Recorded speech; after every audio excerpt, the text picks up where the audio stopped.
70,000 years ago, our ancestors were insignificant animals. The most important thing to know about prehistoric humans is that they were unimportant. Their impact on the world was not much greater than that of jellyfish, or fireflies, or woodpeckers. Today, in contrast, we control this planet. And the question is, how did we come from there to here?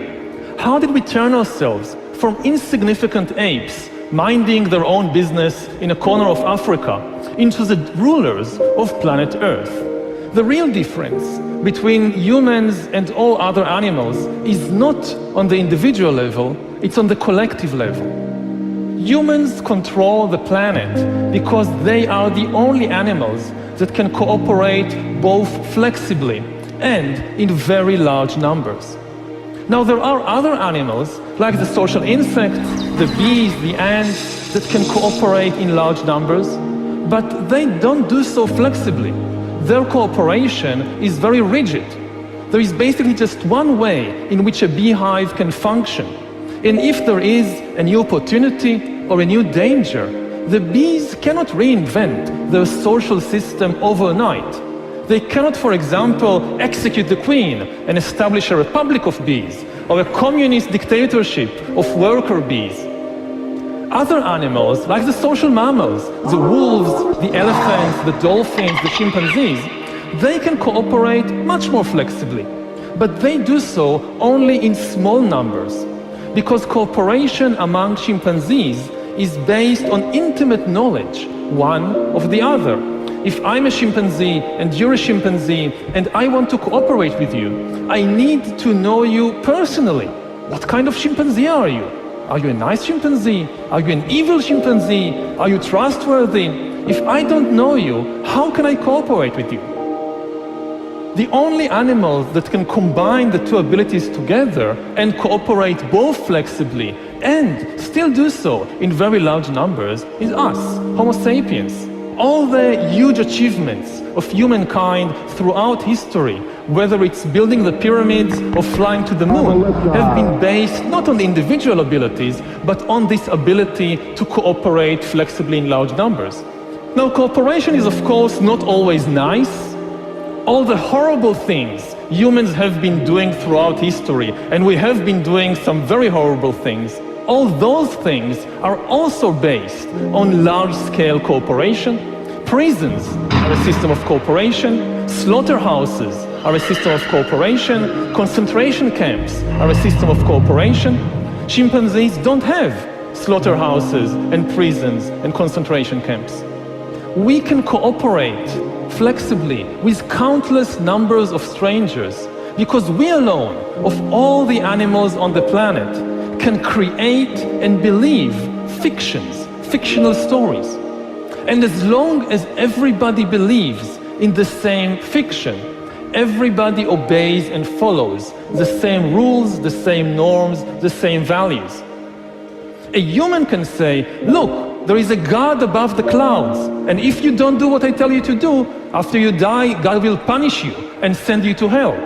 And if you all believe these stories that I've invented, then you will follow the same norms and laws and values, and you can cooperate. This is something only humans can do. You can never convince a chimpanzee to give you a banana by promising him that after you die, you'll go to chimpanzee heaven, and you'll receive lots and lots of bananas for your good deeds. So now give me this banana. No chimpanzee will ever believe such a story.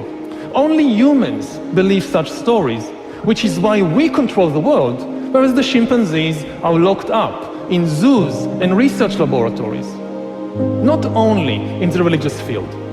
Take, for example, the legal field. Most legal systems today in the world are based on a belief in human rights. But what are human rights? Human rights, just like God and heaven, are just a story that we've invented. They are not an objective reality.